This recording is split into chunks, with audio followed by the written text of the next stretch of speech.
But first, to kick it off today, since I am alone, let's go ahead and bring in one of our friends to have some fun, right? We love our Wednesday show because that means Dr. Lori is with us. Doctor, how you been? What's going on? Good, I'm good. I'm looking at your house and it's all looks beautiful for the fall, Thank you. I will say it's a little interesting thinking about, decorating not just your home for the holidays, but of course a TV studio now that is my dining room. It's a little unusual, but hey, we have fun with it when we can. So thank you for saying that. It looks good. And you were talking about getting open shelves, getting some bookshelves and such built-ins. And that's always good for your antiques to have, of course, airflow as opposed to having them closed up like in a china cabinet. They look nice in a china cabinet, but if you do have your antiques in a china cabinet, I want you to open those up, let a little airflow in there. You know what? That is a good home decorating tip. Yeah. Dr. Lori, when we say you're on the show, we really don't know a lot of times where the conversations are going to go. I love that we're talking home decorating. That's right. That's right. Well, I had my decorations set up. You always have a table full of goodies in front of you. Sometimes it applies to our game Dumpster or No Dumpster, which we're getting ready to play right now. Sometimes just some of your favorite items, right? Yeah. Well, today I'm looking at American Shino pottery, Japanese inspired pottery here. These are, of course, handmade by potters in Pennsylvania and other parts of the mid-Atlantic, but of course, inspired by plum blossoms and cherry blossoms of Japan. So we're thinking international today. I like it, especially if you can't do a lot of travel. Why not think of international? Which I do want to point out. I love when you share pictures of your international travels. If people haven't done that yet, following you on Facebook and of course that YouTube channel of yours is a good place to see some of those international pictures, right? Thank you. There's a lot of good information on the YouTube channel. Thank you for mentioning it. And I appreciate everybody who supports the YouTube channel too. They're supporting it by buying a Dr. Lori Says mug, but we have a lot of fun right here. And I appreciate all of the viewers who are sending in pictures of their antiques so they can be part of Dumpster or No Dumpster. Let's play, Natalie. Let's go. And just to remind people, of course, our guess is $50 above. We hold on to $50 below. Well, you can guess the name of the show, Dumpster or No Dumpster. So, Dr. Lori, what is this item? What are we looking at? Okay, you're looking at 4 poker chips from the late 19th century. So they're late 1880s. They're each individually made of ivory, and then they are actually stained or colored around each perimeter, each edge. So you can say the blue one would be so many dollars and the red one would be a different denomination and so on and so forth. So these are hand-carved ivory poker chips. They're the poker chips that Mark Twain would have used when he was playing poker.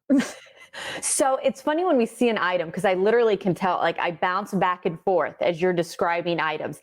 At first, when I heard poker chips, I was like, maybe not. But then I started thinking about people sometimes do collect gaming pieces. Then you said the date, but once you said ivory, I knew that was something that I was going to hold on to. Okay, is that correct? Yes, that's correct. And the thing about ivory is, if ivory is known to come from a certain source, like elephant ivory, there are certain criteria of whether or not you can sell it or trade it. So you have to be careful with respect to ivory. You really have to know whether or not you have an antique piece, which I help a lot of people with this with respect to ivory. So you have to know that so you can make sure you're abiding by the reselling laws, basically. Yeah, so, we don't want to get in trouble. No, you don't want to get in trouble. 4, Dumpster or No Dumpster, you are guessing value for 4 of them. That is a set typically with poker chips. And these, again, are from the late 1800s, early 1900s. They're not the plastic ones from the 1950s.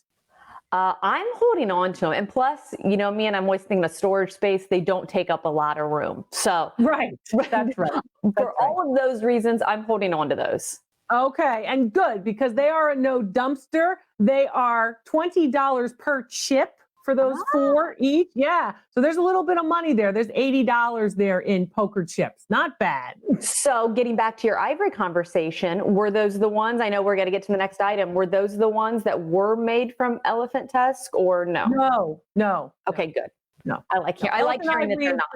That's right. Elephant ivory is protected. Okay. Okay, let's move right on. Let's see what the next one is. This is a lock from San Quentin from death row cell number 35. So you were a prisoner in San Quentin in the early years of the 20th century, and this would be the lock that would have been on your cell. Little bit upsetting for some, but you'd be surprised that these particular pieces are quite collectible. I was going to say kind of works for our Halloween theme, maybe a little spooky for some. So I'm kind of dipping the time of year we threw that out. Honestly, just going on the historical component, and it does look cool. I know a lot of people are starting to decorate with some more older pieces in their home. I think based on those factors, and of course the age, I'm holding on to that one too.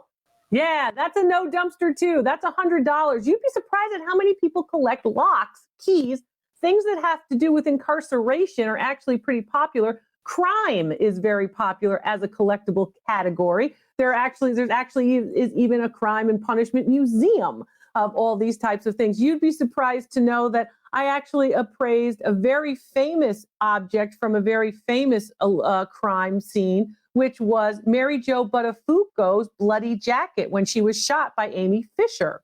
Oh, and that was wow. it was a 1990s crime. Everybody's talking about, of course, the Long Island Lolita case and all of this. Yes. And I actually appraised that particular jacket, which was part of the evidence for that crime. So crime is a big category, and that's where those locks come in. I don't think we've talked about crime before. So I think this is a very interesting target. And the fact that you were able to appraise, you've seen so many items. Yes. There are some items I'm sure that kind of catch you off guard. That had to be one of them. It was wonderful to meet Mary Jo Buttafuoco. She really was a hero in many ways, having gone through that and such. But I have to say that item was really something. I've seen a lot, and it was an interesting piece. Oh man, more on that later. Well, I know we're up to our number 3 item, our third item, and I've got a man looking at me here. This is a Toby mug, and they're images of different characters. A lot of them are Charles Dickens characters. This one's made by Royal Dalton, the great English ceramics firm.